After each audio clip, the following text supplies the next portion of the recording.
नसरापूर प्रकरणाच्या तपासावर मुख्यमंत्र्यांचा वॉच. मुख्यमंत्री फडणवीस थेट पोलीस अधिकाऱ्यांच्या संपर्कात. पुराव्यांपासून प्रत्येक अपडेटवर बारीक लक्ष. नसरापूरच्या नराधमाला हाल करून संपवा. राज ठाकरे यांचा संताप. सरकारने फास्टॅगची व्याख्या सांगावी. महिलांवरील अत्याचारावरून राज ठाकरे आक्रमक. राज्याचं लक्ष विचलित झाल्याची टीका. देवेंद्र फडणवीसांनी गृहमंत्रीपदाचा राजीनामा द्यावा. नसरापूर प्रकरणावरून काँग्रेसच्या प्रणिती शिंदे आक्रमक.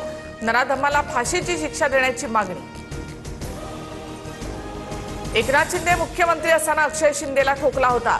पोलिसांच्या बंदुका नराधमांना ठोकण्यासाठीच. नसरापूर प्रकरणावरून खासदार ज्योती वाघमारे आक्रमक. जिल्हाधिकारी कार्यालयाबाहेर आंदोलन करत निषेध. इगो सोडा. महिलांच्या सुरक्षेचा विषय गांभीर्यानं घ्या. गुन्हा, अटक आणि वर्षानुवर्षे सुनावणी. पुढे काहीच नाही. रोहित पवारांचा सरकारवर घणाघात. विशेष अधिवेशन बोलावून शक्ती कायदा अंमलात आणण्याची मागणी. नसरापूर नराधमाच्या घरच्यांची साक्ष ठरणार गेम चेंजर. आरोपी भीमराव कांबळेंच्या घरातूनच शिक्षेची मागणी. आरोपीच्या कुटुंबियांनी माध्यमांना दिलेली प्रतिक्रिया पोलीस पुरावे म्हणून वापरणार सूत्रांची माहिती.